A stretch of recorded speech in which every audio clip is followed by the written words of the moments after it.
What's up, everybody? Come on in real quick. I want to share something with you that I think is going to be of some benefit to you. Come on in really quick, really quick. Just jump right on in. Hello, hello, hello. Good afternoon to everybody. Hope you had a great day. Hope it was good for you. Hello from North Carolina. Derek, I hope I get to see you tonight, man. Hello, everybody. Hello, hello, hello from Baltimore. Do me a favor as you're coming in, go ahead and share this with your friends, your networks. Share this, share this, share this. I believe I've got some good information for you. Hello from Ohio. That's my second home. Hey, Melissa, I'll see you in a little bit. Tonight we are having a special service. It's a special moment for us. It's called December to Remember here at our church. And so my good friend, Pastor Jason Sides, will be with me, and I'm so excited about being with him. He is a preaching machine, so I can't wait to hear what is on his heart for our church and for this moment. All right.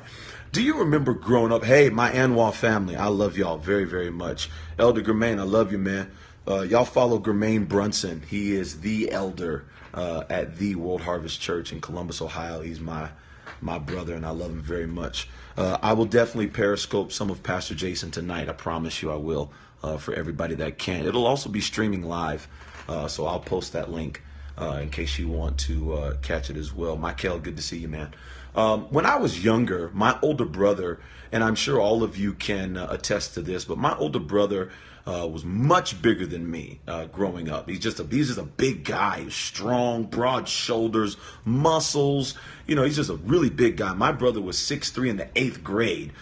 He's still 6'3" today. He didn't grow 1 inch after the 8th grade, and he's 35 years old now.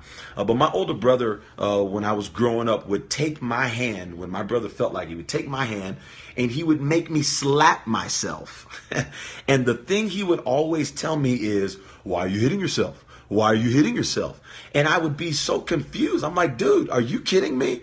You're taking my hand and you're slapping me with my own hand, and you're going to tell me, why am I hitting myself? I'm not hitting myself. You're using me to hit myself. And I was thinking about that here in my office as I'm getting ready for church tonight. And oftentimes the relationships we get in are abusive and manipulative, and they will cause you to use things against yourself to make you beat yourself up, when all actuality is that you're not beating yourself up and you're not hitting yourself. Someone is using you, using the very things attached to you, the things they know about you, the things that they have within arm's reach, the things that they can put their hands on, and they are really making you feel like you're beating yourself up. I wouldn't act this way if you didn't do this. I wouldn't sneak out and cheat on you if you would treat me right and cook me grits and waffles every night. All of these crazy manipulative schemes to box you in a corner and to make you think that you are the culprit for the situation that you're in is manipulation. But there comes a moment where you've got to wise up and get a little bit stronger, and the next time that happens, you'll be able to yank away. Now, if Kevin were to walk up on me and try to make my hand hit me, I'm 6'5", 225 pounds. Kevin gonna have a fight on his hand. You want to know why? I'm stronger. You have to get to the point where you get stronger, where you don't get so easily manipulated by the things that are coming against you. Some of the attacks that are coming against you, I can't wait to get to Waffle House with you, Elder. Some of the attacks that are coming against you are manipulative based. It's somebody else playing the devil's advocate in your ear, talking you into things that you normally wouldn't do, that you normally wouldn't be a part of. And because you're allowing them to do it and you're not as strong as you need to be, you're letting them get away with it. The other way that I know that Kevin cannot make me believe that I'm hitting myself by grabbing me. Number one, I'm big and strong. He's not going to be able to overpower me anymore. The second thing is, you can't play mind games with me any longer. I'm stronger in my mind. I went to school. I have deductive reasoning. I can comprehend, and I am smart enough to understand that I'm not hitting myself. You've got to come to the place in your relationships where you wise up, where you begin to assess your surroundings and look at the demographic of who you're connected to and understand that you are not the one that is causing the harm to yourself, that there might be something else that is influencing you to do something. Point an example. If you know that you have a problem drinking too many Coors Lights, don't you dare let somebody convince you that going out to a bar is the only way that you can be in a relationship with them. Boy, isn't that the biggest sack of nonsense? If I wasn't passionate, I might have said something else. Isn't that the biggest sack of nonsense that you have ever heard? You mean to tell me that my relationship with you is contingent upon me putting myself in harm's way in situations and places that I know I can't handle? Run, run, run. If you have to be manipulated and tricked into putting yourself in harm's way in order to stay connected to something, then guess what? You've got to get wise in your mind and become okay to disconnect and go an opposite direction. Don't you dare allow the mental mind games because you're in a vulnerable place and because you're lonely and you wish you had somebody and you hate going to bed in cold sheets. Here's what you need to do. Get you an electric blanket and you won't have to worry about going to bed in cold sheets any longer.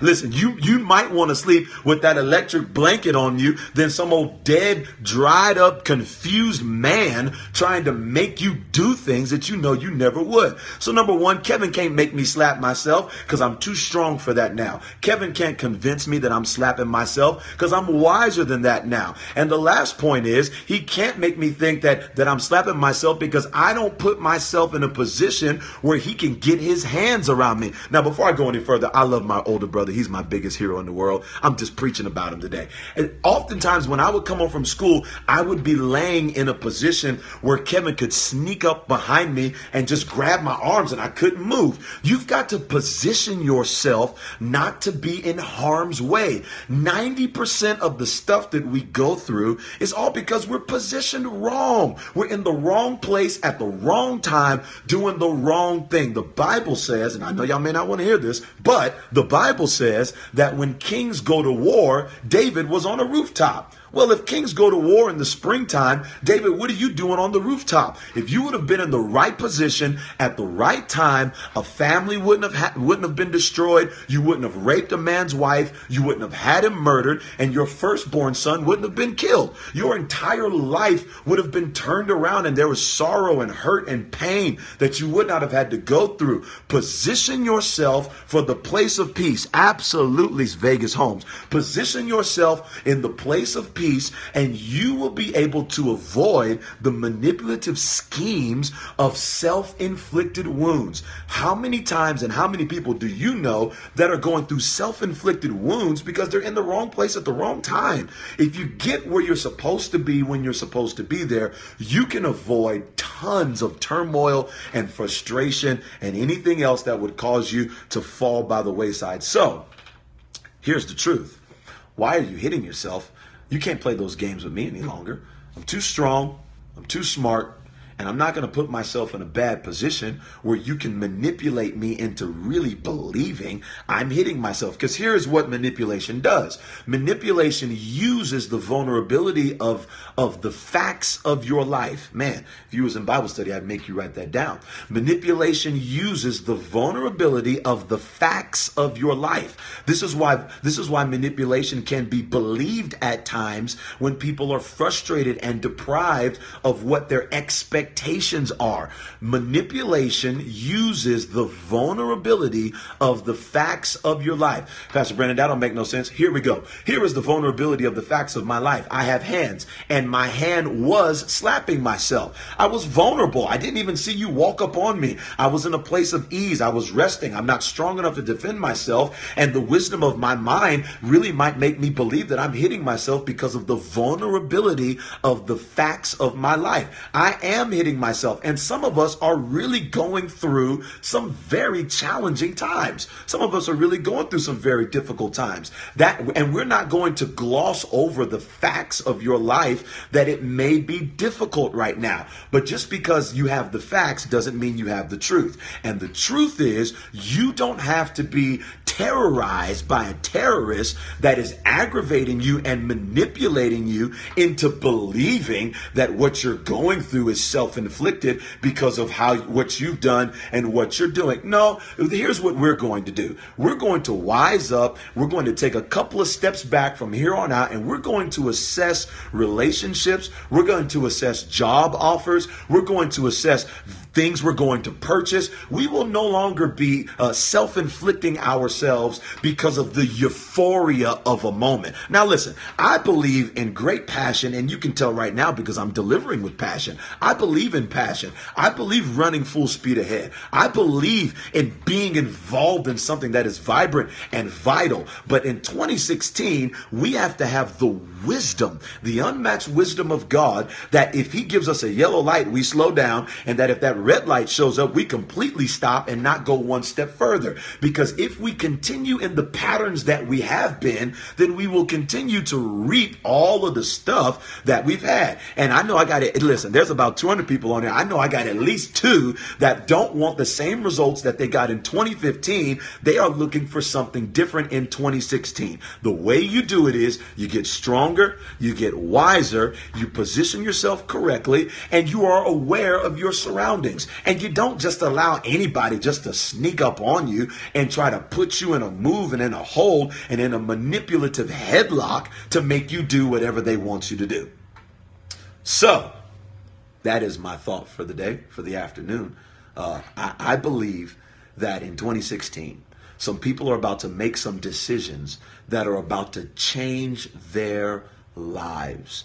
I believe in 2016, God is going to send supernatural sponsors. Now, I don't know how you feel about that, but I don't even think that they're going to look like what you think they should look like. They may not walk up to you in a 3-piece suit. They may not drive a Bentley. It may be some unsuspecting teenager that just graduated high school, but has the influence of a mega guru that knows somebody that can get you the sponsor startup money to believe in you and do whatever it is that you feel like you're connected to do and supposed to do. But you won't be able to do that if you are connected to manipulative forces that are making you and trying to convince you that you can't have more. In 2016, you got to tell yourself, I can have more. I need about 200 people just to write that in. I can have more. I can have more. I can have more. Come on, tell yourself, I can have more. Tell everybody that is reading your comments. People are going to be reviewing this, and when they get to this portion of this Periscope, people are going to believe, I can have more. I can have more. I can have more. Speak a thing, say a thing, and it will come to pass. You've got to become more declarative and wise with your words, that you begin to frame your world with your words. The book of Hebrews says you have that same creative power on the inside of you that God does, that God has. So why not access it? So why not position yourself right now? Don't wait for a New Year's resolution. You don't have time to wait for a New Year's resolution. You need to make a decision right now. If I am involved in anything that is manipulating me and trying to confuse me and stir me in the wrong direction, guess what? In the next few days, you can't go with me. I can't even drop you off at the movies. Nah, baby, you got to get a ride. I'm not even going in that direction any longer. You and I part ways from here on, and I'm going to recreate a brand new circle for me that is going to be supportive, that is going to position me and push me and prove me to be the thing that I am.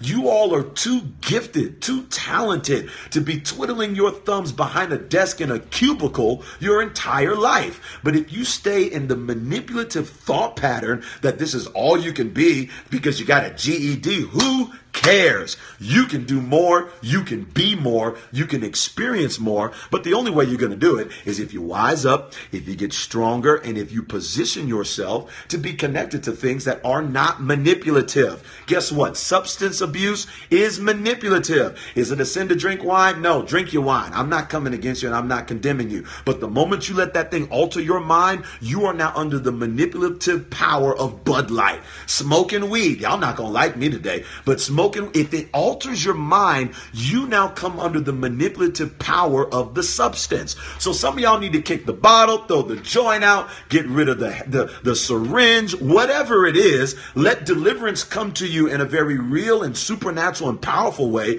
But once you get done quickening and slobbering and getting the trash cans and throwing it all up, guess what? You still got to think up here. Listen, I am for deliverance. And in about, 3.5 hours or so, we're going to see it here at our church because some things are about to shift, and it'll be a very powerful, passionate, spiritual moment. But when we done dancing, we're going to have a conversation at Living Waters. Don't you dare go back to the vomit that you just threw up. It's like a dog that returns to his vomit once he is delivered. And then he goes back into the pattern of manipulation. All right. That's my thought. I'm really going to go now, but be encouraged, especially because manipulation always leads to rebellion, and those are the sins of witchcraft. So just get rid of all the witches in your life that are trying to manipulate you and make you wear green socks every day. All right, y'all. Are you coming to New York? I'd love to. Somebody invite me and I'm there. All right. I'll Periscope a little bit later on. It's going to be a powerful time. Christabel is leading worship. The whole team is going to be here. It's going to be great. And I'd love for you all to tune in. So we'll be back in a few hours, 3 or 4 hours. All right, y'all. Have a good one. Love you, Germain. You need to use the organ app. I'm going to download that organ app, man. I do need that organ app. Man, we're getting our organ fixed right now. Y'all want to see something real quick? I guess I should let y'all go. Hold on. Come back in. Don't leave yet. I ain't gone yet. I want to show the good elder this. We're getting it worked on right. Oh, I think he's done. We had a speaker go out in our organ. Oh, yeah, Don's still working on it. Oh, yeah, we're going to be fired up tonight. All right, I don't want to disturb. Hold on, look. There's Christabel. She doesn't just sing, she vacuums too. There's Nyla and Zion. Who is it? This is Periscope. Say hi. Hi. Let's see. Oh, my hair. Oh, girl, anybody? Oh, there she is. Look, y'all. She moves ladders, pushes vacuum cleaners. She don't just sing. She is the totality of First Lady. Sings so beautiful. Say something to all your friends. Hi. See, oh, there's our daughter. Here, say hello, son. Oh, Elder said hello. Look, Elder G is on. Brother from another mother. Say hello, Noah. Hi, Mr. G. Are you preaching tonight? Who's preaching tonight? Do you know? Am I preaching tonight? Yes. No, I'm not. Somebody else is. Dr. Stevenson. No, that's next week. Mr. Germain. I know. Oh, CG, he wants you to be preaching. Shame on you. I know. No, he's not. Zion. That's right. Zion got it. Pastor Jason Sides will be with us. All right, y'all. I'm out. We'll do Meet the Clacks later.